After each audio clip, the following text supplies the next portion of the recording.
निवडणूक ही कायदेशीर आहे, मात्र ज्याच्यावर निवडणूक केली जाते ते ईव्हीएम मशीन बेकायदेशीर का वापरले जाते असा खडा सवाल जनआक्रोश मोर्चा जनसामान्यांकडून विचारण्यात आला।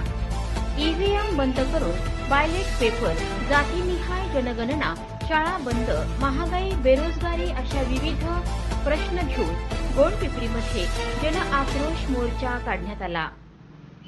ईव्हीएम या मशीनचा सत्ताधारी पक्षांकडून गैरवापर केला जात असल्याचा आरोप करून गोंडपिंपरी तालुक्यातील ओबीसी कृती समिती, भारतीय राष्ट्रीय काँग्रेस, शिवसेना, उबाठा, वंचित बहुजन आघाडी, Ambedkarite party of India, Gondwana गणतंत्र पार्टी, सीआयटीयू, भारतीय बौद्ध महासभा, निवृत्त कर्मचारी संघटना, शिक्षण रोजगार बचाव समिती, शासकीय कंत्राटी कर्मचारी संघ यांच्यासह विविध राजकीय पक्ष, सामाजिक संघटनांच्या पुढाकारातून ईव्हीएम हटाव, जिल्हा परिषद शाळा बंद करण्याचा निर्णय, शासन निर्णय रद्द करण्यात यावा, स्वामीनाथन आयोग लागू करावा, क्रिमिलेअरची अट रद्द करण्यात यावी, जबरांजोत शेतकऱ्यांना कायमस्वरूपी पट्टे देण्यात यावेत, जातनिहाय जनगणना व्हावी अशा अनेक मागण्या घेऊन शिवाजी चौक ते तहसील कार्यालयापर्यंत शहरात जनआक्रोश मोर्चा काढला। भारत एकमेव भारत देश असा आहे